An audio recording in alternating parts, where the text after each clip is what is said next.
Ya, setelah kita belajar tentang template driven form tadi, sekarang kita belajar tentang reactive form dan melihat apa perbedaan antara keduanya dan, bagaimana kapan kita menggunakan reactive form atau template driven form. Oke, di sini saya sudah menyiapkan, satu template, form dari form dari Bootstrap ya, HTML murni dari Bootstrap dan, ini belum ada komponen TS, masih kosong ya.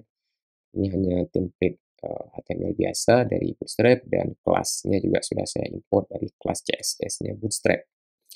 Oke, dan, nah sekarang kita mau menggunakan reactive form di form ini gitu, termasuk juga validasinya nantinya. Oke, pertama kita perlu membuat satu variabel, form ya, dengan nama form gitu ya maksudnya. Tipe datanya adalah form group, oke, form group, di mana form group ini adalah bagian dari reactive form module, oke, bagian dari reactive form module. Eee, dan di sini artinya kita sudah bisa kemudian menggunakan form group dengan nama form, nama variabel. Oke. Nah, jadi pastikan di app module kita sudah mengimport reactive form module. Oke. Kemudian, eee, saya akan men-generate, form controls untuk email dan password ini menggunakan, form builder, memanfaatkan form builder. Oke.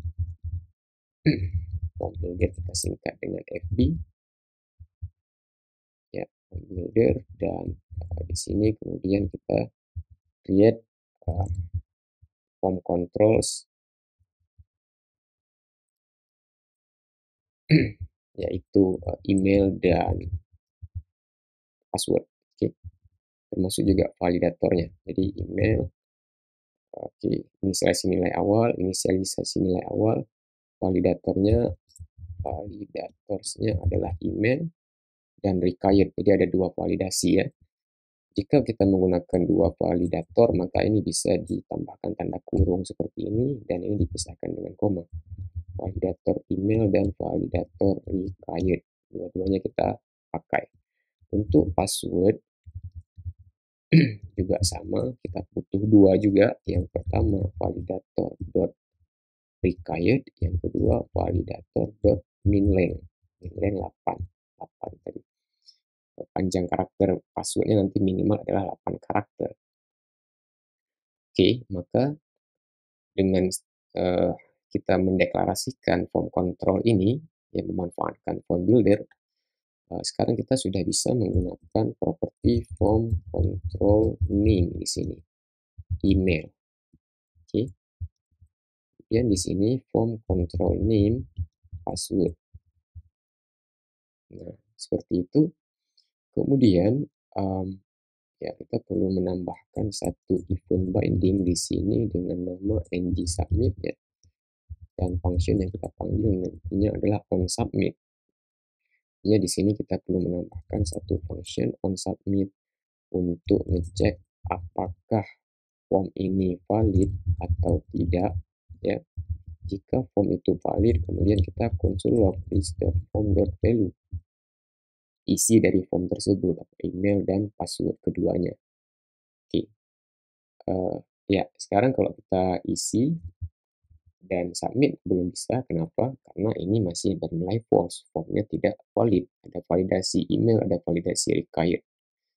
Ada validasi email yang belum valid dan password 8 karakter ini juga belum valid, makanya formnya belum di-submit. Nah, sekarang kita harus bisa kemudian adalah menampilkan pesan dari validasi ini. Jadi yang pertama kita menampilkan pesan email tidak valid jika kasusnya seperti ini, atau menampilkan pesan email wajib diisi gitu, email is required jika kondisinya seperti ini.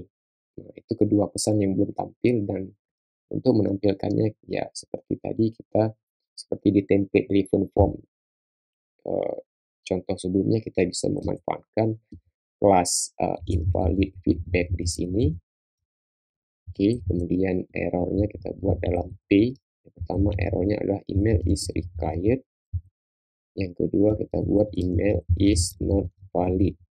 Oke, ada dua validasi yang kita lakukan. Yang pertama required, yang kedua not valid. Oke, di sini pertama kita membuat directive ngif untuk memeriksa jika ada error di form email ini.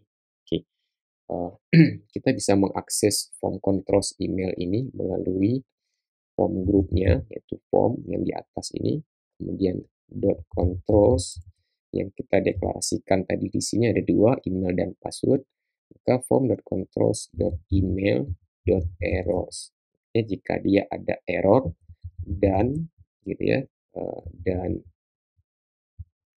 dan email itu sudah pernah diedit dirty atau dia sudah pernah disentuh touch. Oke, ya kemudian di sini juga kita perlu menambahkan directive email dot errors dot required, ya. Kemudian di sini kita perlu menambahkan satu lagi untuk error yang email. Oke. Dan supaya invalid feedback ini bisa tampil, kita perlu menambahkan satu kelas di sini, yaitu property binding class is invalid. Error yang mau dicek adalah yang ini. Oke, sama. Nah, seperti ini. Nah, sekarang harusnya dia sudah bisa menampilkan error. Coba kita tes. Oke, required sudah tampil. Dan kalau diketik, email is not valid. Jadi kedua ini sudah tampil. Begitu ya. Dan kalau dia valid, kita juga bisa menambahkan kelas kalau dia valid di sini. Dari Bootstrap juga kelas ini. Nama kelasnya adalah kelas is valid. Class.isValid. Jadi form.controls.email.valid. Jika form control emailnya valid, gitu ya, misalnya kasusnya seperti ini valid, dia akan menambahkan border hijau dan tanda cek di sini dari Bootstrap juga nih. Nah, selesai untuk yang email, kita sekarang beralih ke password. Oke, dengan cara yang sama. Jadi ini tadi saya ganti semuanya dengan password sekarang. Password, oke, dan ini juga tinggal kita copy di bawah label di sini, dan ini kita ganti dengan password. Oke, ini password required. Yang satu lagi tadi password must be at least 8 characters. 8 characters length gitu ya, panjangnya minimal 8 karakter. Ini namanya error min length, sesuai dengan yang kita buat di sini tadi, validator min length. Oke. Kemudian ya itu saja yang perlu kita ganti ya, selebihnya oke. Coba kita tes password, oke, required, dan kalau diisi, nah dia error hingga diisi 8 karakter baru dia kemudian bisa menampilkannya. Kemudian ya kita juga bisa menampilkannya di bawah sini untuk ngecek isi dari form value dalam format JSON. Nah, jadi kalau diisi, nah kita sudah bisa lihat hasilnya di sini, di bawah sini. Nah, jadi 2 karakter, 3, 4, 5, 6, 7, 8, nah baru dia valid. Oke, begitu juga dengan email ini. Kalau diklik belum bisa, karena tadi di ng submit kita ngecek this form valid. Ya, begitu juga dengan email, kemudian baru bisa dia di submit. Oke, seperti itu.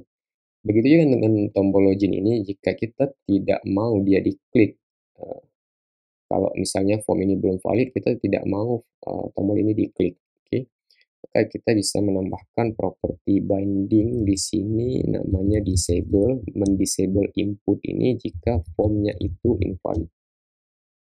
Oke, form ini adalah variabel form group yang tadi kita buat dari atas ini. Form group. Oke, dan kita deklarasikan juga di sini. Jadi jika form ini keseluruhan ini invalid, baik di invalidnya di email maupun di password, tombol ini tidak aktif. Oke, misalnya seperti ini. Tombol ini tidak aktif. Kenapa? Karena yang valid hanya email, password belum valid. Maka form ini masih bersifat berstatus invalid. Itu tombolnya tidak bisa diklik. Hingga kita isi, ya sekarang dia valid, login, ini sudah bisa dicetak. Oke, kalau kita mau reset berarti tinggal di stop.form.reset. Ya, jadi begitu dia diisi, kemudian password diisi, kita login, formnya formnya kembali ke keadaan awal gitu, atau di reset. Nah, kira-kira seperti itu reactive form di Angular. Nah, perhatikan apa bedanya dengan template driven form tadi. Yang tadi kita menggunakan ng form ya, kita tidak menggunakan modul reactive form, kita hanya menggunakan form modul saja kalau di template driven form. Dan cara penggunaannya juga kita tidak membuat seperti ini kalau di template driven form. Ini juga nggak perlu. Semuanya kita lakukan di template di sini. Pakai ng form, pakai ng model gitu ya. Nah, jadi kapan kita pakai template driven atau reactive? Biasanya kita menggunakan template driven form itu untuk form yang sifatnya statis seperti ini, atau form yang lebih sederhana begitu. Sedangkan reactive form biasanya itu lebih prefer kita pakai untuk form yang lebih kompleks, lebih dynamic, lebih dinamis. Misalnya formnya bisa ditambahkan input fieldnya bisa ditambahkan, bisa dikurangi. Nah, itu lebih kompleks dan lebih cocok kita menggunakan reactive form untuk kasus yang form lebih kompleks tersebut. Sedangkan yang template driven form kita pakai biasanya untuk form-form yang lebih sederhana, lebih simple ya. Form-form statis seperti login, register itu mungkin ya pakai template driven form saja sudah oke. Oke, seperti itu kira-kira bagaimana perbedaan antara keduanya.